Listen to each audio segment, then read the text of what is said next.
अस्सलाम वालेकुम नाज़रीन, ईद के खुसूसी शो के साथ मैं हूँ शाहिद मेतला। आप सबको मेरी तरफ से ईद मुबारक हो। ईद और कोविड साथ साथ चल रहे हैं। ज़रूरत इस अमर की है कि हम बहुत ज़्यादा मोहतात हों। मोहतात इसलिए कि हॉस्पिटल्स पर बर्डन खासा बढ़ रहा है और ना सिर्फ पाकिस्तान में बल्कि पूरी दुनिया में एक ही तरह का डायलेमा देखने में आ रहा है कि कोविड के पेशेंट्स बढ़ रहे हैं, इन्फेक्शन बढ़ रहा है। हमें ज़रूरत है कि हम ये खुशियाँ भी ईद की मनाएं। खुशियों भरा दिन है, अल्लाह पाक ने इनायत की है, अल्लाह की रहमत से हम सबको तौफीक हुई है कि हम ईद मना सके, लेकिन इसमें एहतियात का दामन किसी भी सूरत नहीं छूटना चाहिए। आज हमने मदऊ की है हेल्प विद कोविड की टीम को, और हेल्प विद कोविड फिल्म है और बड़ी शानदार फिल्म जो अगले कुछ दिनों में आप सिनेमाज में देखेंगे। और उस सारी टीम को आज हमने अपने स्टूडियोज़ में मदऊ किया है। तो हमारे साथ आज मौजूद होंगे शामिल खान साहब। बड़े वर्सटाइल एक्टर हैं, डायनामिक हैं, और मैंने जैसे बताया कि कोविड की वजह से कुछ लोगों की लॉटरी भी निकली है, तो शामिल खान साहब उनमें से एक हैं। इनकी मसरूफियत ही नहीं ख़त्म हो रही, मुसलसल काम इनको मिले जा रहा है और ये किए जा रहे हैं।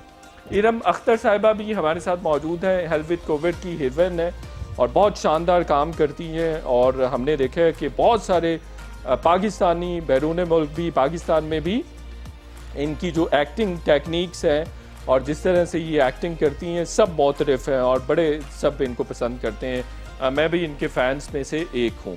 सलीम दाद साहब किसी तारुफ के मोहताज नहीं है, पाकिस्तानी फिल्म इंडस्ट्री का बड़ा नाम है, डायरेक्टर हैं हेल्प विद कोविड के, और कुल्फ़ी भी इन्होंने प्रोड्यूस की है और डायरेक्ट भी की है। इसके अलावा हमें सबसे अहम शख्सियत ज्वाइन कर रहे हैं डॉक्टर मशहूद कादरी साहब, और अमेरिका में होते हैं, डॉक्टर हैं, और इन्होंने इस फिल्म को प्रोड्यूस भी किया और लिखा भी है, राइटर भी हैं।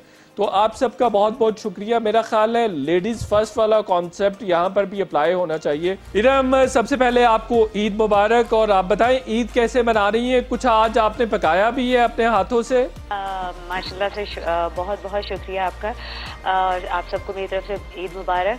और ईद कैसी गुजर रही है? ईद बहुत घर में बल्कि अच्छी गुजर रही है, मज़े से, जैसे नॉर्मल गुजरती है। ईद का मकसद ही घर में रहना और घर अपने फैमिली वालों से मिलना है, उसका सही प्रॉपर। आज इस दफ़ा कोविड में मज़ा आएगा मिलने मिलाने का। घर वालों में तो ये नहीं होगा कि चलें मास्क लगाना है, लेकिन ये कि घर वाले तो मिलते ही हैं ईद। और अभी तक मैंने कुछ बनाया नहीं है मुझे घर में बनाने का मौका कम ही मिलता है ईद पे। हाँ, सवैयाँ ज़रूर बनाऊँगी अभी अपने बच्चों के लिए इंशाल्लाह। और बस। और वैसे फेवरेट चीज़ क्या है ईद के रोज़? आपको क्या सवैयों के अलावा क्या पसंद है? मीट लवर है? मुझे सब कुछ बहुत पसंद है। कोई ख़ास ऐसा नहीं है जो मैं ख़ास कहूँ कि मुझे ये चाहिए। बस मीठे का होता है, कभी कभी जब मीठे का होता है कि मीठा खाना है तो उसके लिए कोई ख़ास चीज़ हो। अदरवाइज़ जो भी कहीं पे भी होता है मैं ज़रूर खा लेती हूँ, सब खाती हूँ। अच्छा, मीठा आप कम खाती हैं? मीठा मैं कम खाती हूँ, अनलाइक अदर। अच्छा, चलें शामिल भाई, आप बताइए कि ये कैसी ईद गुजर रही है? बच्चे तो आपके घर में काफ़ी सारे हैं। पहले तो मेरी तरफ से सबको, आपकी टीम को ईद मुबारक, पूरे पाकिस्तान को ईद मुबारक, और जहाँ जहाँ मुसलमान ईद मना रहे हैं उनको बहुत बहुत ईद मुबारक। खुशी का मौका है, लेकिन साथ कोविड चल रहा है, तो बहुत ज़्यादा बाहर निकलना जो है वो ममनू भी है, इसलिए कि गवर्नमेंट की तरफ से भी SOPs हैं। लेकिन ये है कि डेफिनेटली ईद तो थोड़ी आफ्टर रमज़ान एक खुशी का मौका है, मीठी ईद होती है। तो इस बार ये है कि हम घर में ही ईद मनाएंगे और मना रहे हैं, और अच्छा। कुछ आपके साथ ईद का टाइम गुजर रहा है। और तो आपको वैसे अभी आपने कहा कि घर में ही ईद मनाएंगे, अदरवाइज जो पहली ईदें होती हैं घर से बाहर मनाते हैं? उसमें ये होता है कि देखें, जहाँ दोस्तियाँ ख़राब हुई होती हैं पूरे साल में, जहाँ आपके रिश्तेदारों से नहीं मिले होते, तो वो ये एक ऐसी ईद होती है, मुलाकात इसमें होती है और रिवाइव होती हैं सारी रिश्तेदारियाँ, दोस्तियाँ। एक रिवाइवल होता है, खुशी का मौका होता है। और मेरा ख्याल है कि ईद जो है वो बेस्ट ऑप्शन है एक इंसान के लिए, कि जो भी तलखियाँ हुई हैं हमारे दोस्तों के दरमियान या अपने चाहने वालों के दरमियान, तो भाभी आपको बाहर जाने की इजाज़त दे देती है? बिल्कुल, मैं बेगम को साथ लेके जाता हूँ। साथ लेकर जाते हैं। अच्छा, ज़बरदस्त। सर कैसे कैलिफोर्निया में ईद मना रहे हैं डॉक्टर मशहूद साहब? जी जज़ाकल्लाह, बहुत अच्छी बन रही है भाई। और यहाँ की थोड़े से मज़ाफ़ात मुख्तलिफ होते हैं। यहाँ पे दोस्त रिश्तेदार बन जाते हैं, रिश्तेदार कभी कभार दूर होते हैं, जिसकी कमी बहुत महसूस होती है पाकिस्तान में। तो आपके वसीले से मेरे जितने भी रिश्तेदार पाकिस्तान में मौजूद हैं सबको ईद मुबारक। और जैसे शामिल और इरम ने इतनी प्यारी प्यारी बातें कहीं, ईद के साथ अपनी हिफाजत कीजिए, क्योंकि अल्लाह ताला ने हमको अशरफुल मखलूक़ात बनाया है। कभी कभार हालात की वजह से हम समझौता करते हैं, मगर खुशी के साथ। बिल्कुल सही है। और भाभी ने कुछ खास आपके लिए तैयार किया है, कुछ बनाया है?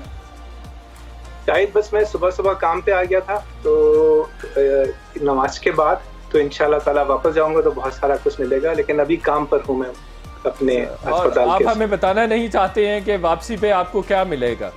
फ्लाइट बहुत डिस्टेंस बहुत जी, वो दूर surprise- है, हम नहीं आ सकते मशहूद भाई, हम नहीं आएंगे। देखिए, मेरे ज्यादा अच्छा कोई जानता नहीं है कि आप कितने नेक हैं या फिर नहीं हैं, तो उसका सिला आज मिलता है।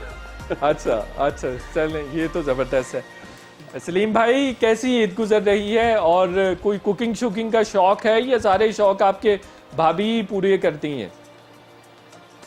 अस्सलाम वालेकुम। सबसे पहले तो मैं थैंक यू कहूँगा कि आपके साथ प्रोग्राम में आने का मौका मिला।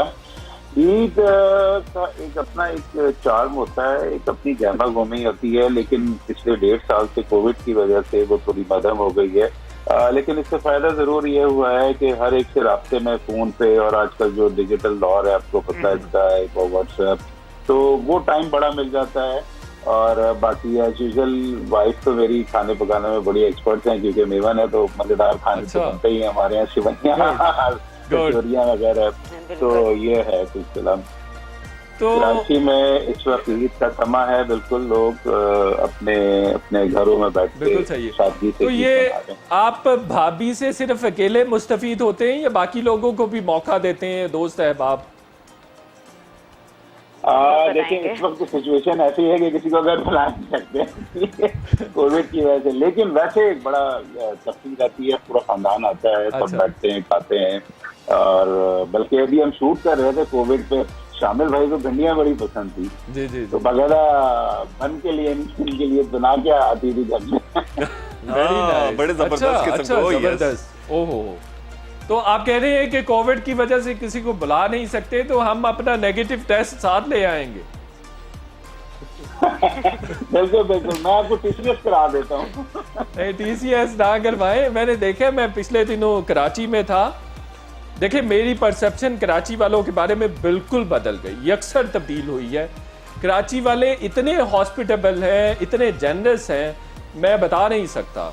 मतलब बहुत ज़्यादा एक्स्ट्रा वेगेंट है इस मामले में, बहुत ज़्यादा हॉस्पिटेबल है, बहुत ज़्यादा मेहमान नवाज है। मैं ऐसा नहीं समझता था। कराची वालों के पास एक्चुअल ना अब कोई ऐसी तफसील होती नहीं है कि वो कहीं आउट ऑफ सिटी चले जाए या कहीं यहाँ पे किसी स्पॉट्स पे चले हैं, पिकनिक्स पे। तो ज्यादातर यही होता है कि दोस्तों को, रिश्तेदारों को घर पे इनवाइट करते हैं और उनके साथ टाइम स्पेंड कर रहे होते हैं। बिल्कुल सही, तो बिल्कुल सही। अच्छा इरम, फिल्म आपकी ये पहली थी हेल्थ विद कोविड, या इससे पहले भी फिल्म्स आपने की हुई हैं, और इसका एक्सपीरियंस कैसा रहा? ये आपको ज़्यादा अच्छा बताएंगे हमारे जो राइटर और प्रोड्यूसर हैं, और सलीम साहब अच्छा ज़्यादा बताएंगे, क्योंकि ये फिल्म है, आर्ट मूवी है। इसको हम क्या करना चाह रहे हैं, किस तरीके से कैप्चर किया है, ये टेक्निकली बिल्कुल ही डिफरेंट काम है। और मतलब जब हमने शूट किया, क्योंकि मैंने ये स्क्रिप्ट, ऐसा स्क्रिप्ट है जो 2.5-3 दफ़ा मैंने पढ़ा वन गो में, बार बार पढ़ा और समझना चाहा, तो मैंने कहा ये वो काम है जो हम हॉलीवुड एंड बॉलीवुड की मूवीज़ में और उनके आर्ट मूवीज़ में हम देखते हैं, जो मैं देखती हूँ और जो हमें ग्रैब करके बिठा लेता है, हमें हिलने नहीं देता। ये बिल्कुल वैसा था। और हमारी खुशकिस्मती ये हुई कि हमारे राइटर जो हैं, हमारे प्रोड्यूसर साहब जिन्होंने इसमें करैक्टर भी किया है, वो ऑन सेट थे। उसकी वजह से हमें बहुत बल्कि बहुत मज़ा आया और हमें समझ आ गई स्टोरी।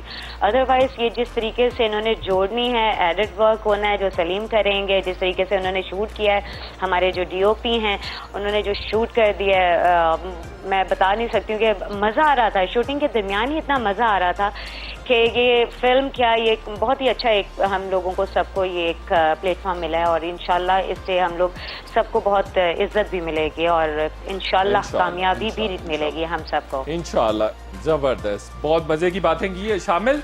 हेल फिर कोविड दोनों ही बड़े खतरनाक से नाम है, तो जस्टिफाइड कर सके। और दूसरा मुझे तो यूं लग रहा है जैसे आपकी बड़ी खौफनाक सी शक्लें होंगी फिल्म में, एक तरफ से कोविड आ रहा होगा, एक तरफ से कोई दोज़ख का मंजर होगा, कुछ इस तरह का सिलसिला है क्या?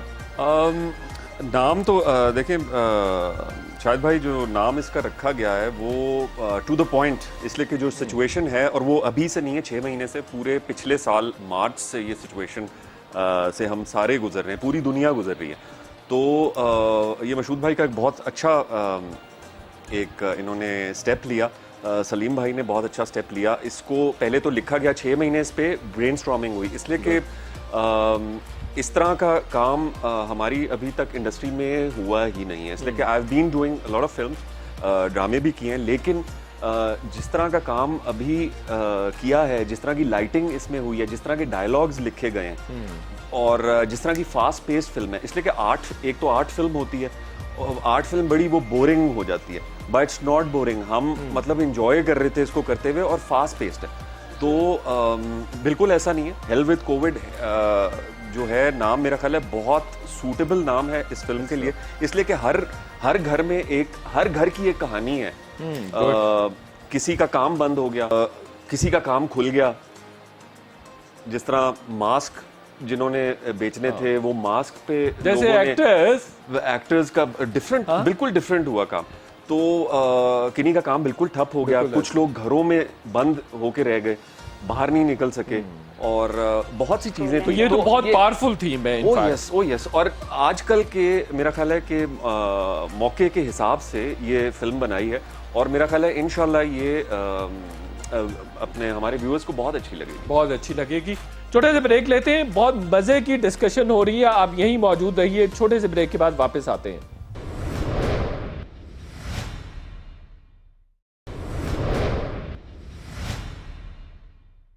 वेलकम बैक नाजरीन। इरम अख्तर हमारे साथ हैं, शामिल खान हैं, सलीम दाद हैं और डॉक्टर मशहूद कादरी हैं। डॉक्टर मशहूद साहब, थीम बहुत पावरफुल है, जैसे शामिल भाई बता रहे थे, हर घर की कहानी है।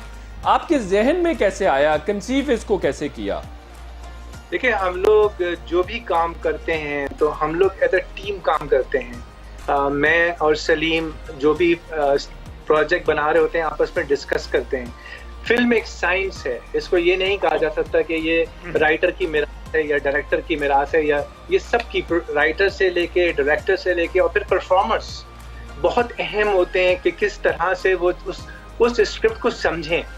हमारी सबसे बड़ी इसमें मैं ये समझता हूँ खुशनसीबी ये थी कि हमें शामिल मिला, हमें इरम मिली। इरम के बारे में बता दूं कि मैंने पाकिस्तान में बहुत सारे अदाकारों के साथ काम किया और किसी से नाराजगी नहीं है, लेकिन इसके अंदर खास बात ये बच्ची में कि इसको स्क्रिप्ट याद होता था, इसको स्क्रीन प्ले याद होता था, और जब ये मौजूद होती थी इसको ये पता होता था कि अगले बंदे ने उल्टे हाथ में क्या पकड़ा हुआ था और सीधे हाथ में क्या पकड़ा था। जिसे कहते हैं ना अंग्रेजी में कूडोस टू हर। जबरदस्त। शामिल तो हमारे साथ हर जगह शामिल होते हैं क्योंकि आदमी बहुत प्यारा है और फिर एक्टर बहुत जबरदस्त है और ये स्क्रिप्ट को समो लेता है अपने अंदर। तो हमारे पास दोनों जो परफॉर्मर्स थे, ये दोनों जो इनका आपस में केमिस्ट्री थी कैरेक्टर्स की, वो गजब की थी। मैं ये पूरे वसूख से कह सकता हूँ कि पाकिस्तान के अंदर हमें सबसे बड़ा मसला ये होता है कि हम आज पे बात नहीं करते। बड़ी मुआवरत के साथ क्लिफ्टन से लेके डिफेंस तक की फिल्म बन जाती है, कराची से लेके लाहौर तक की फिल्म बन जाती है। वो सिर्फ मकामी उसके अंदर उसको थोड़ी बहुत शोहरत मिलती है। हम बैनुल अक़वामी सतह पे कंपटीशन या मुकाबला नहीं करते, क्योंकि मैं यहाँ पर रहता हूँ, अमेरिका में रहता हूँ, मेरे बॉलीवुड वालों से भी मुलाकात होती है, हॉलीवुड वालों से भी मुलाकात होती है। उनका सवाल एक ही होता है कि भाई कब निकलोगे तुम अपने शहरों से। आप दुनिया ये डिजिटल वर्ल्ड है, वन ग्रुप कॉन्सेप्ट है, आप वो फिल्म बनाइए, वो चीज बनाइए जो यकीनन आपके लोगों की रहनुमाई करे, उसके साथ साथ आप अपनी एक अच्छी तस्वीर भी पेश करें। हम उसी में कंफ्यूज रहते हैं कि हमें विलन को ज्यादा करना है या हीरो को ज्यादा करना है। आप फिल्म की एक केमिस्ट्री होती है, उसके अंदर एक साइंस होती है, और उसके अंदर मैं ये पूरे उसके फिर कहता हूँ आपके पिंडाल से, आपके प्लेटफॉर्म से, सलीम दाद जो मुझे मिला, इसके बगैर मैं पाकिस्तान में फिल्म नहीं बनाता। बेहतरीन दोस्त, बेहतरीन इंसान, बेहतरीन डायरेक्टर, बेहतरीन प्रोड्यूसर, और उसके साथ साथ बहुत खुदा तर्स इंसान है। तो हमें जब इस तरह के दोस्त मिल जाते हैं, और इन दोनों दोस्तों के लिए शामिल और इरम के लिए बिल्कुल यही मेरे अल्फाज हैं, हमें जब कोई अच्छी टीम मिल जाती है तो फिर हम आगे बढ़ते हैं। तो मजीद भी इसी टीम के साथ फिल्म्स बनाएंगे आप? अभी तक तो शामिल के साथ हर जगह शामिल हैं हम। और अच्छा, इरम के ऊपर है भाई, इरम कितनी बिजी है और कितनी अवेलेबल है। हमें तो भाई इरम बहुत पसंद आई। तो शील भी ऑल्सो अवेलेबल सर। अच्छे काम के लिए मैं हर जगह हाजिर हूँ। तो सही, 2026 तक का नाम लिख लीजिए इनका, ये हमारे जबरदस्त। और डॉक्टर मशहूर साहब, इस टीम में मैं भी शामिल हूँ? जज़ाकल्लाह भाई, आप तो हमारी, तो आप हमारे अब वो बन गए ना, भूपू बन गए आप हमारे, वो बन गए बोलने वाले स्पीकर। तो जब आप क्या बात कर रहे हैं यार, देखिए आपने तो मेरी तमाम ख्वाहिशात पर पानी फेर दिया। आप कह रहे हैं मैं स्पीकर बन, एक्टिंग के हवाले से डॉक्टर मशहूर साहब, मैं पहले कुछ 4-5 राइटर्स का डसा हुआ हूँ। मैं एक होटल पे बैठा हुआ था, एक राइटर आया, उसने यूं किया, उसने क्या कहा, क्या पर्सनालिटी है आपकी, बस आपको मुझे एक कमिटमेंट देनी पड़ेगी, मैं 3 फिल्म्स आपके लिए लिखने जा रहा हूँ, आपको कमिटमेंट देनी पड़ेगी कि आप 3 फिल्म मेरे साथ करेंगे। और मैं आज तक उस राइटर को ढूंढता फिर रहा हूँ। वो आजकल मेरे ख्याल से अमेरिका में। अच्छा एक चीज मैं आपको बताता हूँ सलीम की, सलीम किसी भी इंसान को एक्टर बना देता है, ये बड़ी कमाल की चीज होती है डायरेक्टर के अंदर। एक और डायरेक्टर तो होता है, वो सुकून देता है एक्टर को, वो उसको कहता है ठंड पा, आराम से दोबारा कर, फिर कर। रात के 3 बजे हैं, लोग नींद में हैं, आधे सो रहे हैं सोफे पे, मगर ये जवान बैठा हुआ है। डायरेक्टर के जो क्वालिटीज होती हैं वो बहुत डायनेमिक होनी चाहिए।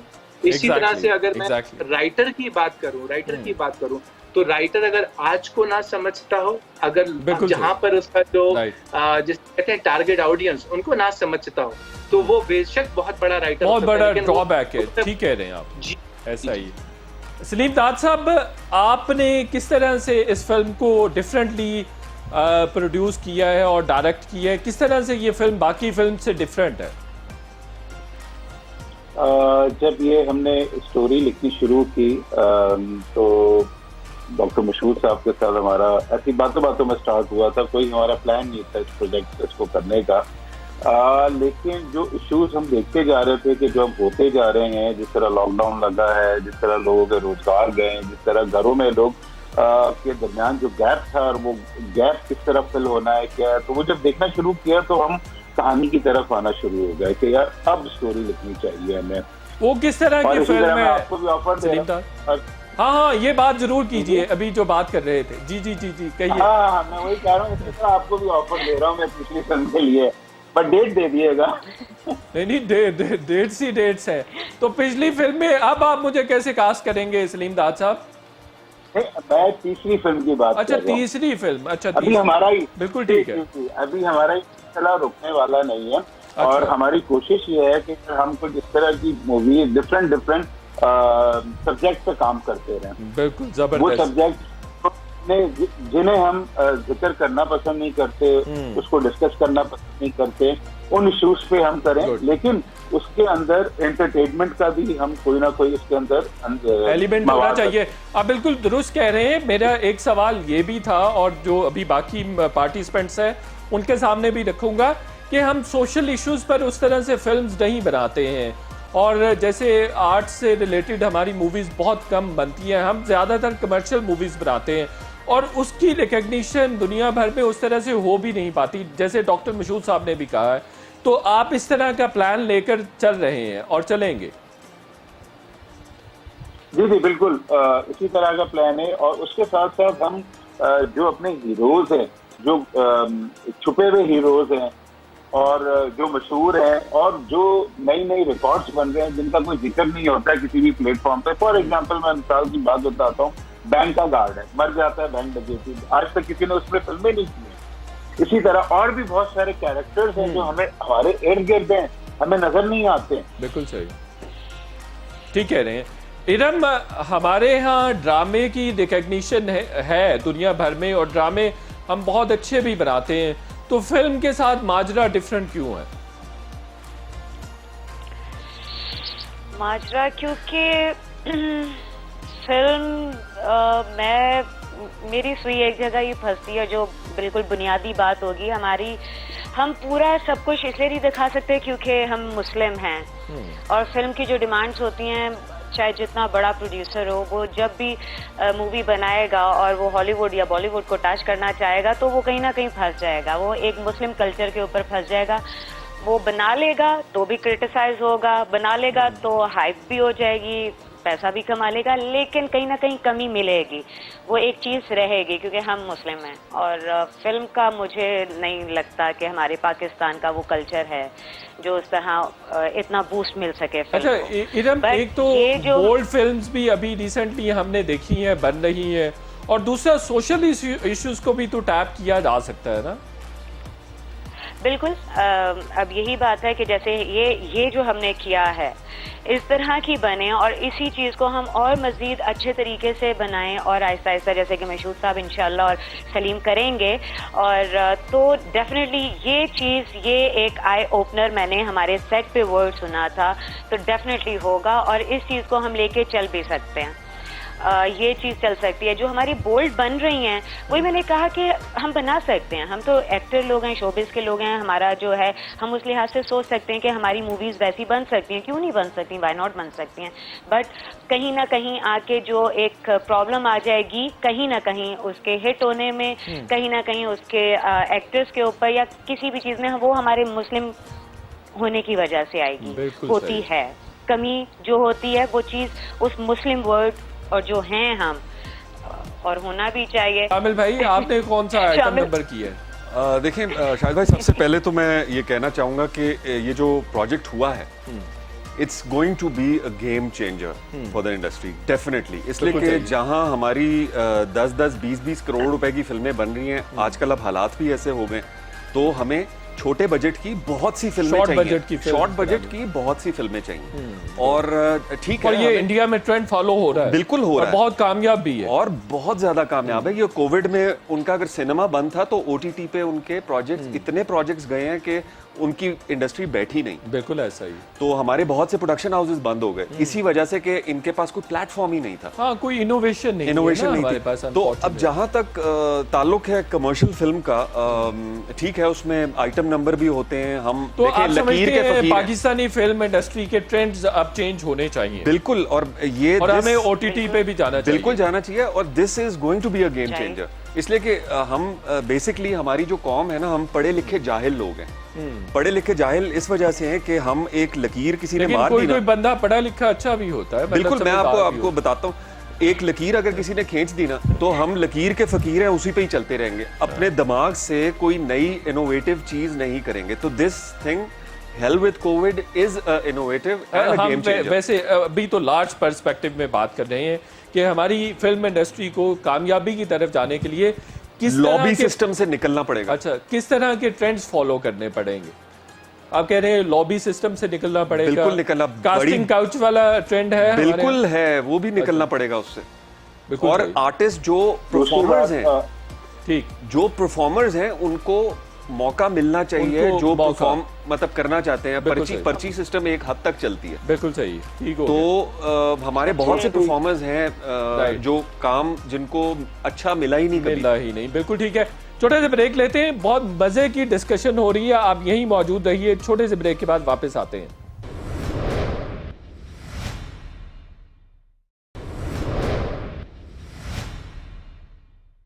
वेलकम बैक नाजरीन। इरम अख्तर हमारे साथ हैं, शामिल खान हैं, सलीम दाद हैं और डॉक्टर मशहूद कादरी हैं। जी सलीम दाद साहब, आप कुछ ऐड करना चाहते थे?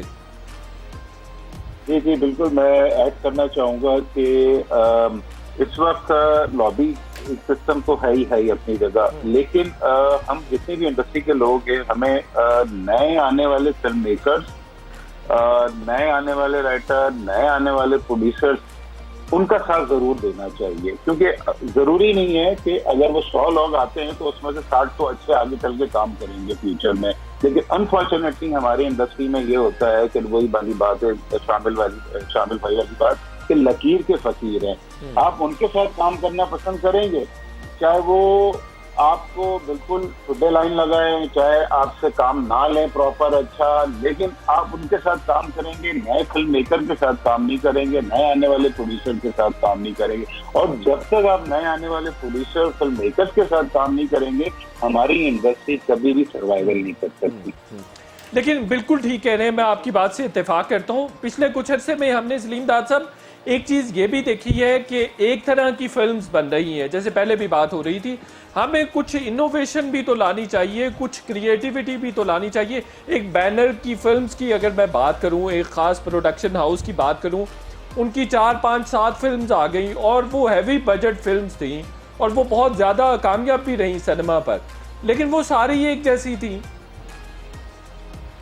उसकी वजह यह है कि देखिए ना, हमारे यहाँ हर वक्त जो एक ही बात है कि लकीर के फकीर वाली बात है। हम लोग कभी भी कोई मजबूत सोच नहीं रखते। हम लोग कभी, हम हमेशा नेगेटिविटी में ही जाते रहते हैं।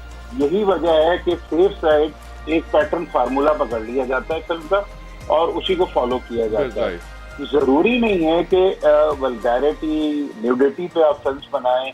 मतलब जैसे OTT है इंडिया में, ठीक है, उसमें अगर आप देखें तो उसमें सिवाय गालियों के कुछ नहीं होता।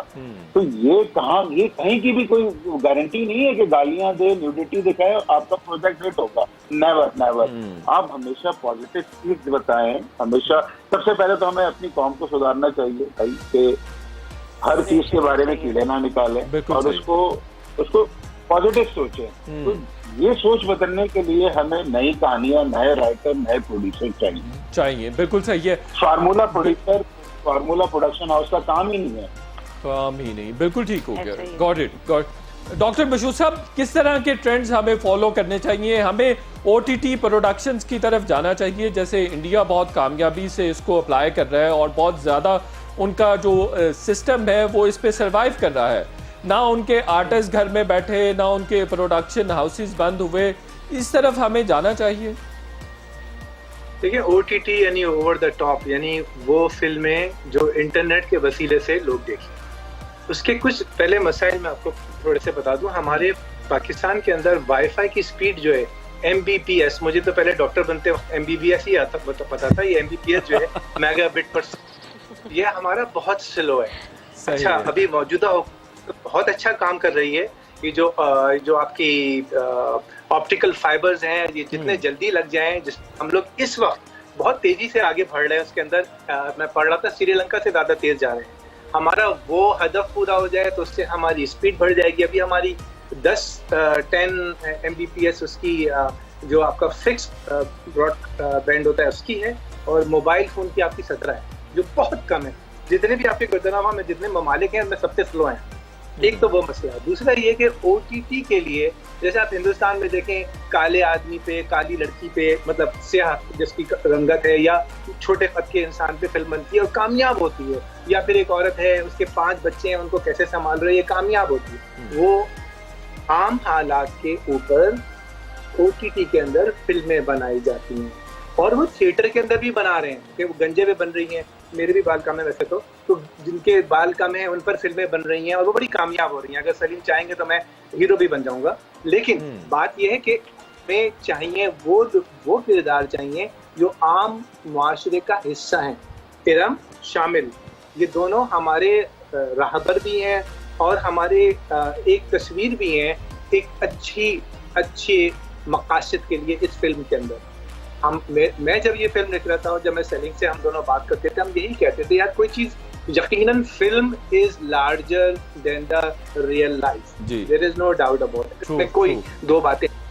लेकिन आप हकीकत पे कहीं ना कहीं तो चलिए ना, कि किसी ने घूसा मारा था वो उड़ता हुआ 20 फुट दूर चला गया। हमारी फिल्म में ऐसा कुछ नहीं है। जहां तक बात हमारी आप समझते हैं, मैं एक और बात पूछना चाह रहा हूँ, आप समझते हैं बैनुल अक़वामी टॉपिक्स पर फिल्म्स हमारी पाकिस्तान में बननी चाहिए ताकि उनकी रिकॉग्निशन भी इंटरनेशनल हो? जी, हमने बनाई थी जी सलीम साहब, मैं आपकी तरफ दोबारा आता हूँ। जी डॉक्टर मशहूर साहब। जी ऑस्कर पे भी गई थी, 12 बैनुल अक़वामी जीते थे। वहां पर हम पता है कहाँ फंसते हैं वहां पर आप पर जाती है उंगली। क्यों? जब हम सावन को लेकर आए थे तो जितने भी रिपोर्टर्स थे वो उसके मनफी पहलू निकाल रहे थे कि इसमें, एक साहब ने तो ये तक पूछ लिया मुझसे कि इसमें कोई लड़की का नाच नहीं है, एक ने तो ये भी पूछा कि थोड़ा इसके साथ ज्यादती दिखा देते। यार खुदा को मानो यार, राइट? वो एक पोलियो के ऊपर, और वही फिल्म आपको मैं बताऊं, आपको आपके प्रोग्राम के वसीले से, पाकिस्तान की सबसे कामयाब फिल्म है नेटफ्लिक्स के ऊपर। 1.5 मिलियन उसकी व्यूअरशिप है जो किसी फिल्म के नहीं। और वो कौन तो सी? ये वो इन्हीं की फिल्म इन्हीं की, अब वो सावनी। सावन। जी मैंने लिखी थी और प्रोड्यूस अच्छा। की थी, Good. और कामयाब फिल्म थी, अभी भी कामयाब है नेटफ्लिक्स के ऊपर, और उसी की वजह से OTT वाले हमें कांटेक्ट करते हैं। हेल विद कोविड के ऊपर हम दूसरी फिल्म बना रहे हैं, बिल्कुल सही है। मैं और सलीम हमें अब मैं आपको बताता हूँ OTT वालों के आपसे क्या मसाइल होते हैं। वो कहते हैं ना आपकी स्ट्रीमिंग अच्छी है, ना आपका स्क्रिप्ट अच्छा होता है, ना आप इंटरनेशनल प्रोजेक्ट के ऊपर बात करते हैं जो आप बात कह रहे हैं, और चौथी चीज आपके DP का फ्रेमिंग खराब होती है। हमने इन तमाम चीजों को इस फिल्म के अंदर दबाया, लेकिन हम आएंगे सिनेमा के वसीले से। बिल्कुल सही है। सलीम साहब, आप कुछ कहना चाहते थे, और आप समझते हैं हमारे पास जो OTT में स्पेस नहीं बन पाती, हमें पाकिस्तानी फिल्म इंडस्ट्री के लिए नहीं बन पा रही है, उसकी एक वजह हमारे पास टॉपिक्स का फुकदान भी है, और बाकी जो आप बात करना चाहते हैं? बिल्कुल, एक तो सबसे बड़ा वही, मैं आपकी बात की तरफ उसको आगे फॉरवर्ड करता हूँ कि बिल्कुल टॉपिक का फुकदान है, और टॉपिक के लिए सबसे पहले हमें इस सिलसिले में गवर्नमेंट को हमारे साथ बैठना पड़ेगा या आना पड़ेगा, क्योंकि कुछ टॉपिक ऐसे होते हैं जहाँ पे आपको सरकारी सतह पे डायरेक्टली इनडायरेक्टली मना कर दिया जाता है। तो जब तक गवर्नमेंट साथ नहीं आएगी, और कुछ टॉपिक ऐसे हैं जो आप करना चाहते हैं लेकिन सरकार की मदद के बगैर आप नहीं कर सकते, लेकिन बदकिस्मती हमारी ये कह लें कि शुरू से ही सरकार हमें इस शोबे को शोभा ही नहीं मानती है। तो जब तक वो मानेगी नहीं, हम अपनी अपनी डेट इनकी मस्जिद बना के कब तक सर्वाइव करेंगे और कहाँ तक जाएंगे? तो सबसे पहले तो रिक्वेस्ट यही है कि यार गवर्नमेंट इसको प्रॉपर एक इंडस्ट्री का दर्जा दे। इंडस्ट्री का दर्जा पिछले दिनों दिया तो है सलीम साहब, लेकिन शायद अभी कोविड की वजह से भी सिनेमाज में रुझान खासा कम आ रहा है। यार नहीं, मैं आपको शायद भाई बताऊं, ये हर दौर हर हुकूमत में रहा है, मियां साहब की हुकूमत में भी रहा है पीछे, और बेनजीर की हुकूमत में भी रहा है। होता है क्या है कि अंधा बांटे अपने अपने को रेवड़ियां, अभी भी यही हुआ है। और अब तो खुद हमारी सरकार यही कहती है कि पहले आप लोग इंडस्ट्री के लोग, जो बड़े लोग हैं, आपस में लड़ लो, पैसे देना किसको। तो जब तक ये मसले नहीं खत्म होंगे तो हम तो कभी भी आगे नहीं बढ़ सकते। बस यही है कि मशहूर भाई, मैं, शामिल भाई या हम जैसे कोई और सरकरा बना लेगा और बैठ जाएगा। उसकी बात की मैं बात करता हूँ सावन की। सावन अगर आप देखें ऐसे इश्यूज पे थी कि जो मुझे लगता है कि पूरे पाकिस्तान के हर कोने कोने में वो फिल्म पहुंचनी चाहिए थी, बिल्कुल, लेकिन ठीक क्या हुआ? राइट, बिल्कुल ठीक है। अच्छा इरम, ये तमाम फिल्म का आपने सारा सिलसिला किया, फिल्म के दौरान कोई मजेदार सा वाकया भी हुआ होगा तो बताइए उस बारे में। शामिल बताएं यार, कोई मजेदार रोजा नहीं, हमारे कोई ना कोई मजे के वाकये होते थे, लेकिन मजा आया मुझे। मैं वाकया क्या बताएं, कोई याद आ रहा है मुझे? अचानक से नहीं याद आएगा, एक तो ये अचानक से सवाल होते हैं, मतलब लेकिन जब शामिल अचानक से जो सवाल होते हैं। जी शामिल साहब आप बताइए, शामिल भाई बताएंगे क्या मजेदार सा इंसिडेंट हुआ है वहां पर? मेरा ख्याल है वो वाला नहीं, मेरा ख्याल है कि हर सीन में कुछ ना कुछ एक मजेदार वाकया छुपा हुआ है हर सीन में। तो बता दें 2, 4, 5, 10। नहीं, ये तो आपको फिल्म देखनी पड़ेगी। शामिल का वो जूती वाला बहुत मजे का था। कौन सा वाला? जूती वाला? मैं वही कह रहा था, जूती वाला, जूती वाला, चप्पल फेंकने वाला। एक जगह मुझे पत्थर भी पड़ता है, अच्छा। मतलब वो भी बड़े मजे का था। मतलब हर सीन में एक बहुत नहीं, हर सीन में तो है, अदर देन फिल्म भी बता देना, कुछ मजे की चीज हुई हो, कोई एक्टिविटी हुई हो, कुछ ऐसा इंसिडेंट हुआ हो, पुलिस आ गई हो, पकड़ के किसी को ले गई हो, या कुछ और। मशहूर साहब भी गिरे थे। हाँ जी, ये मैं बता सकता हूँ। इन्होंने मुझे ऐसा धक्का कि मैं बना था उसमें थोड़ा सा बुरा आदमी। पहले तो सलीम भाई ने मेरे साथ ये किया कि मैं इरम को लाइन मार रहा था उस फिल्म के अंदर। इन्होंने वीडियो बना मेरी बेगम को भेज दी। अच्छा। अब जब वो शूट कर, तो बेगम के कोई 11 आए हुए थे व्हाट्सएप पे, तो मैंने फोन किया, मैंने कहा हाँ सब ठीक ठाक, क्या कर रही? कहते शूट हो गई तुम्हारी। तो मैं उसी वक्त समझ गया कि कोई कहानी हो गई। तो इन्होंने मेरी बेगम को व्हाट्सएप पे वो वीडियो भेज दी थी। हाँ, एक दूसरा वाकया मैं आपको मजे का बताऊं, वो तो आपको बाज आना चाहिए सेट पर लाइन मारते हुए। देखिए वो तो सलीम ने मुझे करेक्टर सीन में- दिया था, यकीन करें सीन में मार अच्छा सीन में था। अच्छा बाहर के दूसरा वाकया सुने, एक मजे का वाकया ये हुआ कि हम फिल्म शूट कर रहे थे, हमारे माजिद डीपी थे, तो घर बहुत प्यारा था, उसकी छोटी सी बालकनी थी, उसमें से बाहर से शूट करना था सीन, और वो कैमरा उन्होंने खिड़की में से डाला था। तो वो जब शूट हो रहा था तो इन लोगों का डांस चला था, हल्की से ठप से आवाज आई, मैं समझा माजिद भाई गिर गए। अच्छा तो उन्होंने उसी वक्त महसूस कर लिया कि ये कोई वाकया हुआ है, तो उन्होंने मुझे हाथ के इशारे से बाहर से इशारा किया कि शूट के बीच में बताना मैं जिंदा हूँ। तो इस तरह के बहुत सारे वाकये हैं। बहुत जबरदस्त, बहुत। तो सलीम दाद साहब आपको कुछ याद आ रहा है? वाकयात तो बहुत सारे हैं, और लेकिन उस वाकये को बताने से वो हम BTS में बताएंगे तो ज्यादा अच्छा लगेगा।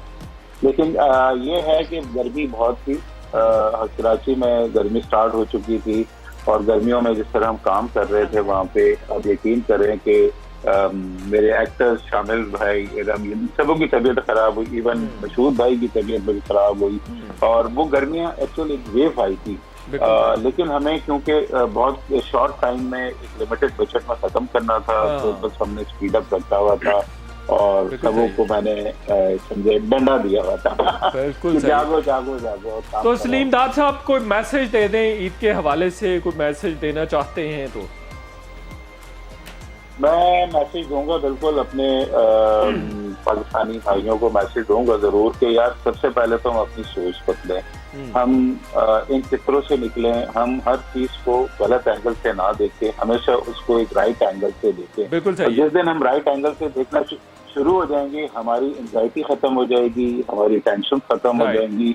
और अब जबकि पाकिस्तान में अमेज़न आ गया है, बिजनेस के मौके भी बढ़ने वाले हैं, लेकिन अगर इन सारी चीजों को छोड़ के एक पॉजिटिव और राइट एंगल से देखना शुरू करें तो हम तरक्की से हमें दुनिया की कोई ताकत नहीं रोक सकती। कोई ताकत नहीं रोक सकती। आपका ईद का मैसेज क्या है डॉक्टर मशहूद साहब? ईद का मैसेज यही है कि अच्छा आगाज करें, जिंदगी का बेहतर कीजिए, और हमेशा ये सोचिए कि खुदा ताला ने हमको बहुत सारी नेमतों से नवाजा है। एक चीज, दूसरी चीज फिल्म के हवाले से मैं सिर्फ ये दरख्वास्त करूंगा, चाहे वो अदाकार हो, प्रोड्यूसर हो, डायरेक्टर हो, या आपके लिखारी हो, वो अपनी चीजों को आगे बढ़ाएं, ना कि पीछे से टांग खींचें। बिल्कुल ठीक है, लेग पुलिंग नहीं होनी चाहिए। बिल्कुल ठीक हो गया। अच्छा, दूसरी आखिरी चीज मैं ये कहूंगा कि अच्छी चीज के लिए हमेशा मुतमन्नी रहें, और जो दोस्त मेरे हैं जो लिखते हैं, फिल्में बनाते हैं, वो हकीकत से करीब फिल्में बनाएं। अब दुनिया बदल गई है।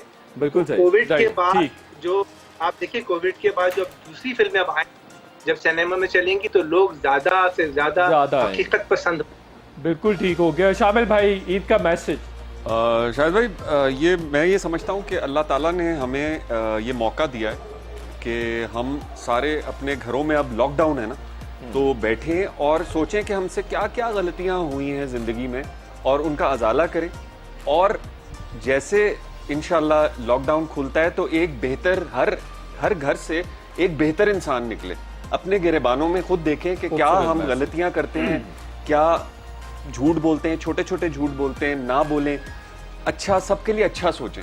गुड। और एक अच्छा इंसान बन के बाहर निकलें। बिल्कुल सही है। इरम, आपका क्या मैसेज है इस मैसेज के अलावा कि सेट पर लाइन नहीं मारनी चाहिए? वो सबको इजाजत है। मैसेज सबको इजाजत है। Iram is being very generous, इसलिए क्योंकि बीइंग वेरी जनरस। वो सबको इजाजत है, कोई किसी को देखिए, वो सबको इजाजत है, कोई किसी को नहीं रोक सकता, औरत को अपना आप पता होता है। अच्छा, दूसरी बात ये कि मैं सिर्फ ये कहूंगी कि इतना सब कुछ सबने कह दिया, बस पॉजिटिविटी, आप खुश रहें और सबको खुश रखें, मुतमईन रहेंगे, इसका इनर आप लोगों का मुतमईन रहेगा। इंसानियत छोटे से बड़े तक की एक रखें, मुनाफिक ना हो किसी के साथ भी, लेवल्स पे ना डिवाइड करें हर एक को। खूबसूरत मैसेज है। इरम, शामिल खान साहब, सलीम दाद साहब, डॉक्टर मशहूद कादरी साहब, आप चारों का बहुत बहुत शुक्रिया। शो का वक्त खत्म हो गया, इंशाल्लाह कल फिर ईद की ट्रांसमिशन में आपके साथ होंगे। कल तक के लिए इजाजत, अल्लाह हाफिज।